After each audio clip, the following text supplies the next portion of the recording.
Oduu keenya jalqabaatiin Minister Deetaa Ministeera Nageenya duraanii obbo Taayyee Danda'a Abiy Ahmadiitu nu bira kaayyatee jedhan poolisiin federaalaa. Poolisiin federaalaa hidhamuu obbo Taayyee Danda'a ilaalchisuun iccitii jabaa tokko baasaniiru. Gabaasa bal'aa isin biraan geenya. Oduu keenya isa itti aanuun bulchiinsi magaalaa Finfinnee miseensota tikaa nagaa 11,000 ol eebbisiisee jedhame.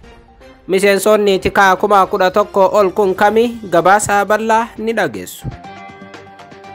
Oduu keenya isa biraatiin Soomaaliyaan waliigaltee Somaaliilaandii fi Itoophiyaa mormuun waraanaaf qophiidha jechuun akeekkachiifte.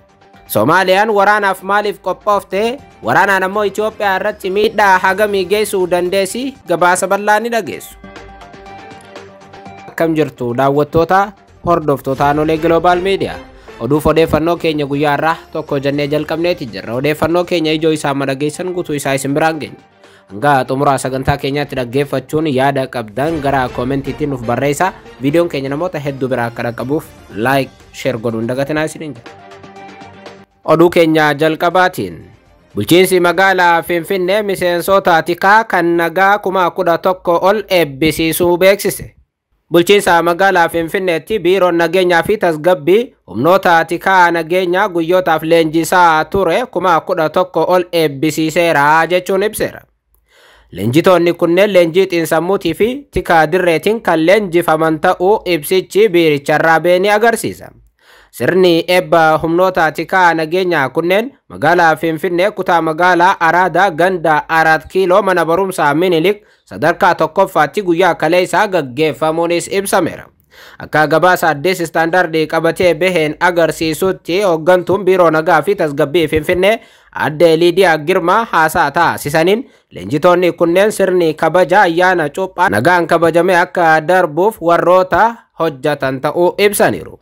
Leenjitoonni kunneen kutaalee magaalattii 11 keessaa kan ba'an ta'uu biirichatti hoogganaa ijaarsa uummataa kan ta'an obbo Miidhagsaa Kabbadaas dubbataniiru. Bulchiinsi magaalaa Finfinnee humnoota nageenyaa dargaggoota ijaaruun yeroo leenjisuu kun kan jalqabaa miti. Ji'oota dura dargaggoota hedduu leenjisuun nagaaf magaalattii keessatti bobbaasuun kan yaadatamudha. Bulchiinsi magaalaa Finfinnee ammoo rakkoo nageenyaa magaalaa Finfinneetti uumamuu danda'a jedhu sodaa qabu irraa kan ka'e yeroo garagaraatti dargaggoota akkanaan leenjisa. Magaalaa Finfinnee keessatti humnoonni finxaaleeyyii Amaaraa yeroo garagaraatti faannoo kan deeggaran rakkoo uumuudhaaf yaalii taasisaa turaniiru. Bulchiinsi magaalaa Finfinnee ammoo namoota akkasiitii fi finxaaleeyyii akkasii ofirraa eeguuf dargaggoota kana waan ijaaraa jiru fakkaata. Oduu keenya isa itti aanuun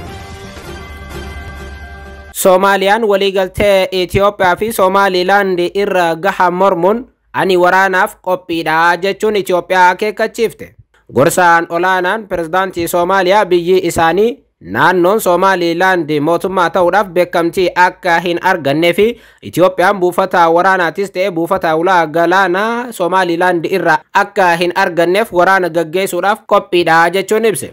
Akka sanbata darbe The Guardian gabaasa qabatee baheen agarsiisutti tarkaanfiin kun mootummaan Soomaaliyaa Somaaliilaandii qaama naannoo kootiitii jedhee waan amanuuf waliigaltee Itoophiyaa fi Somaaliilaandii kana mormuu gabaaseera miidiyaan kun. Gorsaan pirezidaantii Soomaaliyaa kun akka jedhanitti nuti filannoo dippiloomaasii hunda hordofaa jirra. Itoophiyaan gara sammuutti ni dhufti jedhee yaadaas jedhaniiru.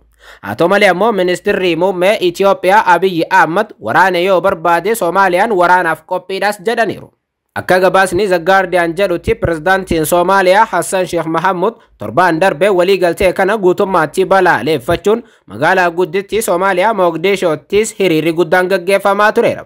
Hiriira kanarratti ammoo gorsa pirezidaantii Soomaaliyaa dabalatee hooggantoonni olaanoon uummanni keenya waraanaaf qophaa'uu qaba jechuun yeroo garagaraatti akeekkachiisaa akka ture miidiyaan kun gabaaseera. The Guardian gabaasa dheengaddaa qabatee bahe kanaan walgahii sadaasa keessa Saudi Arabiyaatti ta'ame gubbaatti ministeerri muummee Abiy Ahmad haasawaa dhuunfaa pirezidaantii Hassan Sheikh Mohamud waliin taasisaniin karaa Somaaliilaandiitiin galaana akka hin seenne haaluu isaanis ibsanii jiru jedha.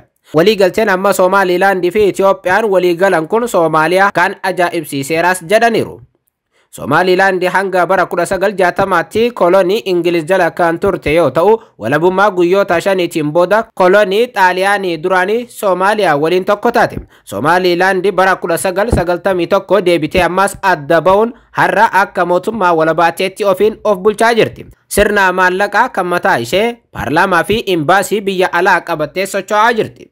Garuu hanga ammaatti biyya kamiinuu sirnaan beekamtii hin arganne. Somaliland Soomaaliyaa wajjin wal biraa qabamtee yoo ilaalamtu tasgabbii fi badhaadhinaan akka malee guddoodha. Sababa sirna faayinaansii idil addunyaatiin kallattiidhaan argachuu hin dandeenyeef investimentii biyya alaa hawwachuuf rakkachaa jirti. Waliigalteen Itoophiyaa fi Somaliland amma waliif mallatteessan kun Somalilandiidhaaf beekamtii akka argattuuf karaan isaa jedhamee ilaalama. Ministeerri dhimma alaa Somaliland Eessa Kaayid akka jedhanitti beekamtiin yeroo hunda waan qabsaa'aa fi turreedha jedhan. Haa ta'u malee ammoo uummata Somalilandiidhaaf wanti ammatti dhiyeessuu dandeenyus biyyattiin tun akka beekamtii argattudha jechuun dubbatan. Itoophiyaan qaqqabummaa galaanaa barbaaddi, nutis ammoo beekamtii idil addunyaa barbaannaa jedhan. Kanaaf ammoo fedhiiwwan kunneen akkamitti akka furamuu danda'an ilaaluu ni dandeenya jedhaniiru. Itoophiyaan garuu tattaaffii Somalilandiin beekamtii argachuuf gootu ilaalchise gara ejjennoo fudhachuutti madaallii gadi fageenyaa gochuu qofa irratti waliigaluu ibsuun kan yaadatamudha. Kanaas ta'ee sana mootummaan Soomaaliyaa waliigaltee kana guutummaatti mormuun Itoophiyaa waliin waraana gaggeessuuf ani qophiidha jechuun dhaadachuu irratti argama. Haa ta'u malee ammoo Soomaaliyaan waraana Itoophiyaa waliin gaggeessuu dandeessi gaaffiin jedhu rarra'ee hafuu danda'a. Kanaas ta'ee sana mootummaan Itoophiyaa waraanaaf fedhii waan qabu hin fakkaatu. Oduu biraatiin Ministar Deetaa Ministeera Nageenyaa duraanii obbo Taayyee Danda'aa Abiyyiitu as kaayyatee jedhan poolisiin federaalaa. Poolisiin federaalaa hidhamuu obbo Taayyee Danda'aa waliin wal qabsiisuun dubbii dubbataniin Ministar Deetaa Ministeera Nageenyaa kana mootummaa federaalaatu asitti hidhaa jedhee asitti hidhee jedhan. Ministar Deetaa Ministeera Nagaa duraanii obbo Taayyee Danda'aa muddee 11 aangorraa kaafamanii guyyaa tokko booda to'annoo seeraa jala oolfamuun kan yaadatamudha. Yeroo sanitti humni nageenyaa fi tasgabbii waloo biyyaalessaa ibsa baasee tureen obbo Taayyee Danda'aa ministeera nagaa ta'anii osoo jiranii farreen nageenyaa waliin walitti hidhachuun jeequmsaa fi qabsoo hidhannootiin mootummaa kuffisuuf socho'aa turuu bira gahamuun to'annoo seeraa jala oolchine jechuun kan yaadatamu. Ministar Deetaa Ministeera Nageenyaa duraanii obbo Taayyee Danda'aa yeroo garagaraatti mootummaan Itoophiyaa nagaa buusuudhaaf fedhii hin qabu. Mootummaan amma biyya bulchaa jiru kun halkaniif guyyaa nuti irratti qabsoofne akka inni nagaa fiduuf hojjannus mootummaan kun nagaadhaaf kaayyoo fi kutannoos hin qabu jechuun daddeebii mootummaa waliin hojjetan qeeqaa turan. Haa ta'u malee ammoo obbo Taayyee Danda'aa miidiyaa hawaasummaa isaanii gubbaatti torban tokko walitti dhaabuunis mootummaa kana jabeessanii qeequu hordofee xaliyaa sararaa sadiitiin ministeerri muummee Abiyyi Ahmad muddee 11 aangorraa kaasanii turan. Ministeerri muummee muddee 11 aangorraa kaasanii muddee 12 ammoo obbo Taayyee Danda'aa to'annaa seeraa jala oolfaman. Dhimma kana ilaalchisuun poolisiin federaalaa tokko akka jedhetti obbo Taayyee Danda'aa Abiyyiitu asitti hidhaa jechuun asitti hidhee jedhan. Poolisiin federaalaa kana kan jedhe namni obbo Taayyee Danda'aa dubbisuudhaaf gaafa mana hidhaatti dhaqee dubbisuudha.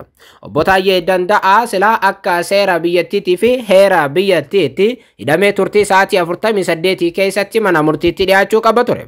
Haa ta'u malee ammoo obbo Taayyee Danda'aa erga to'annoo seeraa jala oolanii hidhamanii har'a ji'a tokkoo fi guyyaa 4 oli. Haga ammaatti namni kun gama seeraatiinis wanti gaafatamee fi mana murtiitti dhiyaates hin jiru.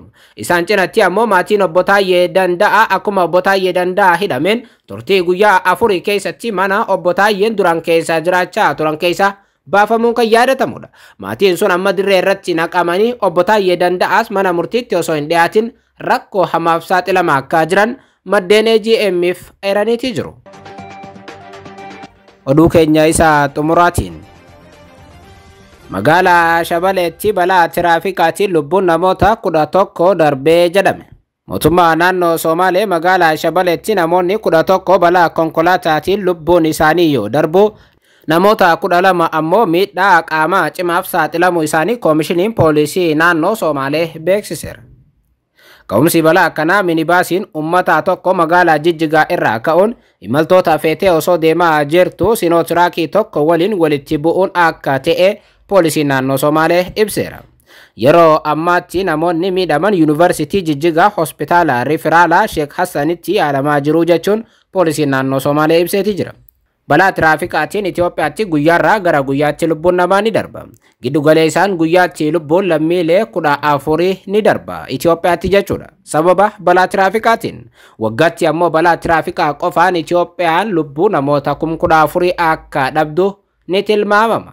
Guyyaa kaleessaa qofa naannoo Somaaleetti balaa tiraafikaa konkolaataa tokko irra dhaqqabeen lubbuun namoota 11 darbeera. Balaan tiraafikaa kun ka'umsi isaa ammoo irra caalaatti konkolaachistoota akka ta'anis ni dubbatama. Balaa kan namatti fidu Rabbi ta'us ammoo of eeggannoo cimsuu kan qabu Rabbi sababsatee ilma namaa ture. Haa ta'u malee Itoophiyaatti dantaa dhabummaan lubbuu namaa hammachaa waan jiruuf lammiilee biyyattii guyyaadhaa gara guyyaatti balaa konkolaataa balaa rasaasaa qofatti hafaniiti jiru. Daawwattoota hordoftoota keenya odeeffannoo namaaf qabanne kanuma yeroo gaarii qabaadha.